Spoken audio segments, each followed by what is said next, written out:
Tachidelek, aujourd'hui nous allons parler de la dévotion.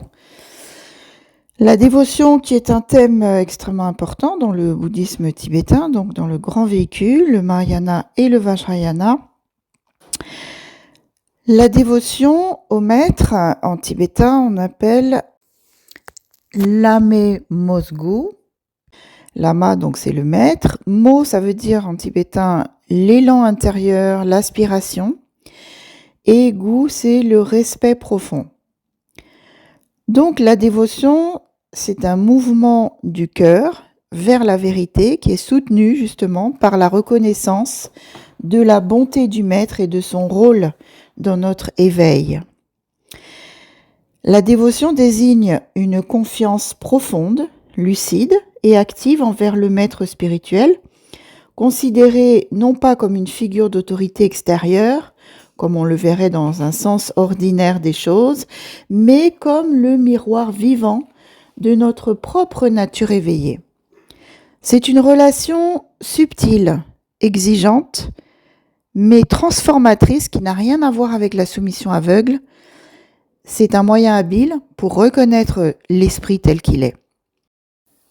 La dévotion n'est pas simplement émotionnelle, c'est aussi une motivation, une clarté et un discernement.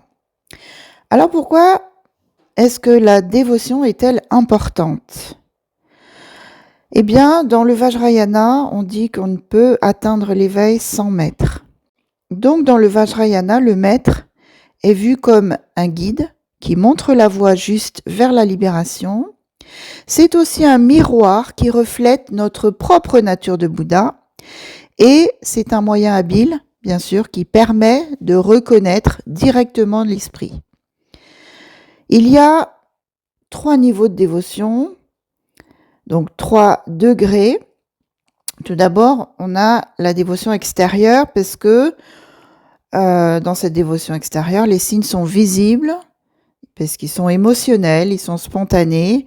Par exemple, on peut avoir des larmes à la vue du maître ou à la pensée du maître. On peut sentir une chaleur, une douceur, une joie en pensant au maître. On peut développer un respect naturel dans la posture, dans la parole, dans l'écoute. Alors, ces signes ne sont pas toujours obligatoires, mais ils montrent que le cœur commence à s'ouvrir. Deuxième degré de dévotion, c'est la dévotion intérieure. Donc là, les signes sont plus profonds, plus stables. On commence à développer une confiance tranquille, donc le doute va diminuer, une clarté dans la voix, c'est-à-dire qu'on va savoir pourquoi est-ce que l'on pratique. On souhaite pratiquer pour se libérer du samsara et réaliser notre nature de Bouddha, réaliser la vérité ultime. Donc là, cette clarté dans la voix s'appuie sur l'étude, sur l'analyse, la réflexion et sur la pratique, bien sûr. Ensuite, on va avoir moins de saisie du moi. On va être moins rigide, moins sur la défensive. Et enfin, on va développer une stabilité dans la pratique, c'est-à-dire qu'on va poursuivre nos efforts dans la pratique, même dans des moments difficiles. Et donc ici, la dévotion devient forcément une force intérieure. Troisième type de dévotion, c'est la dévotion ultime.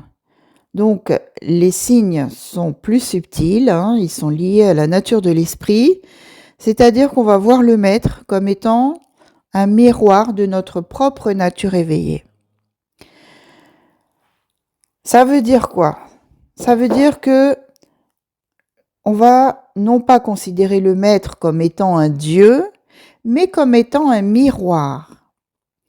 On dit dans le Vajrayana que le maître est comme un miroir qui est parfaitement poli. Pourquoi ? Eh bien, tout simplement parce qu'il ne projette rien, il ne saisit rien, il ne rejette rien. Il reflète simplement la nature de notre propre esprit telle qu'elle est, à savoir lumineuse, ouverte et libre. C'est cela que signifie le maître miroir. Donc ce que le maître va refléter réellement en tant que miroir, eh bien c'est notre nature de Bouddha.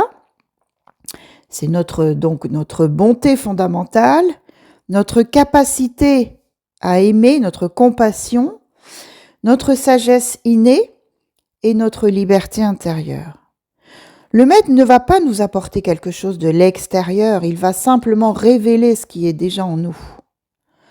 Alors pourquoi est-ce qu'on ne voit pas cette nature sans le maître ? Bien tout simplement parce que notre esprit est comme un miroir qui est recouvert de poussière. Les poussières des habitudes, des peurs, des doutes, de l'attachement au soi, des émotions perturbatrices et j'en passe. Le maître, par sa présence, sa compassion, son exemple, son souffle, va doucement éliminer cette poussière. Donc il ne va pas créer de clarté, il va simplement la révéler. Alors, quels sont les signes qui montrent que la dévotion s'est développée en nous ? Eh bien, tout d'abord, on a beaucoup moins de doutes. Ensuite, on a la capacité à recevoir les enseignements sans résistance. On a la joie à servir le dharma, on a la confiance dans la guidance du maître et notre esprit se transforme petit à petit avec beaucoup plus de patience, de douceur, de lucidité et bien d'autres qualités encore. Donc je répète, la dévotion, ça n'est pas une émotion, c'est un changement de relation à l'esprit. Alors quels sont les signes dans la vie quotidienne qui montrent que la dévotion se manifeste ? Eh bien, dans la vie quotidienne, la dévotion se manifeste dans des gestes simples. C'est-à-dire que, par exemple, quand on souffre, ou quand on ne souffre pas d'ailleurs, on pense au maître. Avant d'agir, on va se rappeler du dharma. On va éviter de nuire. On va ressentir de la gratitude pour le maître, mais aussi pour la sangha. Et on va pratiquer, même si c'est quelques minutes par jour, avec sincérité. Donc ce sont des signes très puissants, mais le signe le plus authentique de la dévotion, c'est que l'esprit devient plus souple, plus humble et plus aimant. Le maître extérieur est le reflet et le maître intérieur est la source. C'est ce que Milarepa appelle la dévotion qui reconnaît la vérité ultime. Donc, j'aimerais faire une petite parenthèse à propos du maître extérieur et du maître intérieur. Le maître extérieur, c'est le guide, c'est le lama. C'est la personne qui va nous transmettre les enseignements, les instructions pratiques, qui va corriger nos erreurs, qui va incarner le dharma dans sa conduite et nous inspirer par sa présence. Donc le maître extérieur, c'est le miroir vivant qui nous montre ce que nous ne voyons pas encore en nous.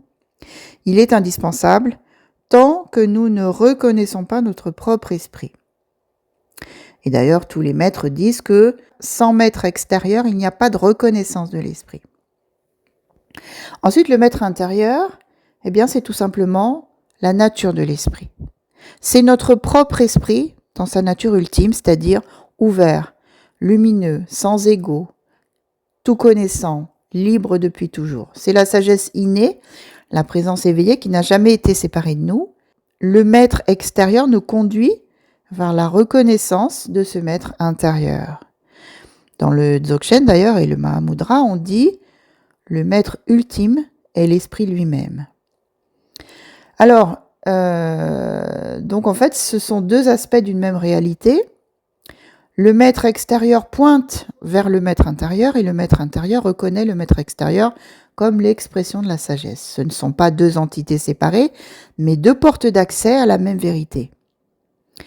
Sans le maître extérieur, on reste prisonnier de ses illusions et de ses souffrances. Sans maître intérieur, on tombe dans la dépendance et l'idolâtrie. La voie juste est l'union des deux. Et lorsque c'est magnifique, c'est lorsque les deux maîtres deviennent un seul. Alors au début, bien sûr, on va voir un maître extérieur, notre guide, notre lama, et un esprit intérieur, notre pratique. Avec la maturation, on va réaliser que l'esprit du maître et notre propre esprit sont un seul et même esprit. La dévotion authentique mène à la non-dualité. Les maîtres Dzogchen disent que ce qui aliène, ce n'est pas la dévotion, mais c'est la dépendance inconsciente à nos habitudes mentales. La dévotion authentique, elle, est libératrice parce qu'elle pointe vers notre propre nature éveillée. Donc cette relation avec le maître est unique dans le bouddhisme tibétain, dans le Vajrayana, puisque le maître est considéré comme le cœur de la voie parce qu'il transmet les instructions directes, les bénédictions, la compréhension vivante du dharma. Et cette importance s'inscrit dans l'histoire du bouddhisme tibétain où les lignées se transmettent de maître à disciple depuis des siècles et des siècles, depuis toujours. Les maîtres disent que la dévotion, c'est comme le soleil, elle fait fondre la glace du doute, elle éclaire la voie, elle rend la pratique vivante.